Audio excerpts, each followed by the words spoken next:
और ये हमारे अनुभव की बात है और कई संतों के अनुभव की बात है। ठाकुर जी जब कृपा करते हैं ना तो बीच में लटका के रखते हैं, पूरी बात बताते नहीं, अधूरी बताएंगे। इसके पीछे भी कई कारण है। जैसे भिलनी को गुरु जी ने क्या कहा था, एक दिन तुम्हारी कुटिया में राम जी, एक दिन क्यों आएंगे, बता दो ना फलानी तारीख को आएंगे बस एक दिन। या अगर देरी से कह दो कि बुढ़ापे में आएंगे, 50 साल बाद आएंगे, 100 कह देते। एक दिन शब्द भी तो बोला था ना, एक दिन जो कह देते 10 साल में आएंगे, 20 साल में आएंगे, 50 साल में, 80 साल में, नहीं बताया, बस एक दिन आएंगे कुटिया। तो जिनको ये पता आएंगे उनको ये भी पता है कब आएंगे, लेकिन नहीं बताना। क्यों नहीं बताना, इसका भी कारण है। बताने से तो सारा खेल खराब हो जाता है, क्योंकि भगवान अभी तपस्या कराना चाह रहे हैं। अभी मंजिल पे सीधा वृंदावन भी आ सकते थे, ये वृंदावन की चीज है, लेकिन नहीं आने दिया। अभी तपस्या करो, अभी भटको।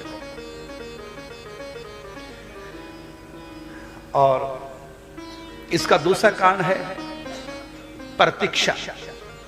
बहुत बड़ा तप है प्रतीक्षा करना, तपस्या है बहुत बड़ी, किसी का इंतजार करना। अपना कोई खास प्रिय हो, यह भी कह देना कि मैं बस 15 मिनट में पहुंच रहा हूं, वो 15 मिनट भी इतने लंबे लगने लग जाते हैं। अब 8 मिनट हो गए, अब 9 मिनट हो गए, अब 10 मिनट, एक एक मिनट मुश्किल से बीत रहा है। तो ये तपस्या है, प्रतीक्षा करना तपस्या है। तो भगवान तपस्या कराते हैं। तो नहीं बताया भिलनी को कि कब आएंगे। यदि बता देते 80 साल के बाद आएंगे तो भिलनी फुर्सत से सोती, प्रतीक्षा नहीं करते, पता कि 80 साल बाद आएंगे। और अब शायद आज आ जाए, शायद आज आ जाए। हर रोज बेर तोड़ के लाना, हर रोज जल की व्यवस्था करना, हर रोज नए नए कोमल कोमल पत्तों का आसन बनाना, कुटिया पे आने वाले सब रास्तों को बुहारना, फूल बिछाने, सुंदर कोमल किस्से बिछाना। और ये 80 साल प्रतिदिन कर रही थी। यदि बता देते तो ये सब ना होता। और हर समय राम जी का चिंतन इसलिए हो रहा है, प्रतीक्षा में चिंतन उसी का होता है और किसी का नहीं। और इसी प्रकार बहुतों के संग ठाकुर जी ऐसे करते हैं। अब यहां रामकृष्ण परमहंस जी जब प्रकट हुए तो कह देते सीधा, छोड़ो वृंदावन जाओ, वृंदावन तुम्हारी प्रतीक्षा कर रहा है।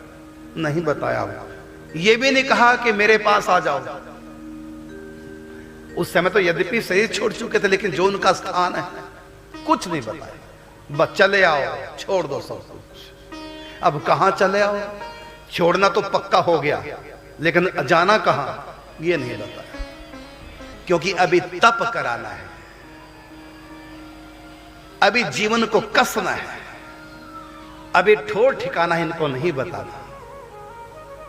अभी तो उनके जीवन को कसना है, अभी बसना नहीं, कसना है।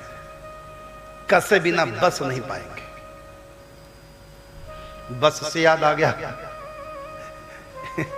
कहते हैं बस में करने का सबसे आसान तरीका, किसी को भी बस में कर सकते हो। मंत्र बताऊंगा, कॉपी पेन हो तो ले लेना, जो टी के माध्यम से सुन रहे हैं। किसी को बस में करने का तरीका। अब महिला सोच रही अच्छा है, अपने पति को बस में करेंगे। जो पति सुन रहे होंगे तो बड़ा अच्छा मंत्र बताने जा रहे हैं, हम तो अपनी पत्नी को बस में करेंगे, बच्चों को बस में करेंगे, फलाने को बस में करेंगे। 10 रुपए लगता है बस में करेंगे किसी को। क्या बस टिकट बस का कटा दो, उसको बस में बैठा दो, फिर कह सकते हो कि बस में। पत्नी को बस में करना तो टिकट कटाओ, बस में बैठा दो, और फिर तुम कह सकते हो कि मेरी पत्नी कहां है, बस में। मेरी पत्नी बस में। तो पहले अपने आप को कसो, जब तक कसेंगे तब तक बसेंगे नहीं। राम जी जब तक बन नहीं जाएंगे तब तक राजा बन नहीं सकते। पहले जाएंगे बन और फिर राजा बन जाएंगे।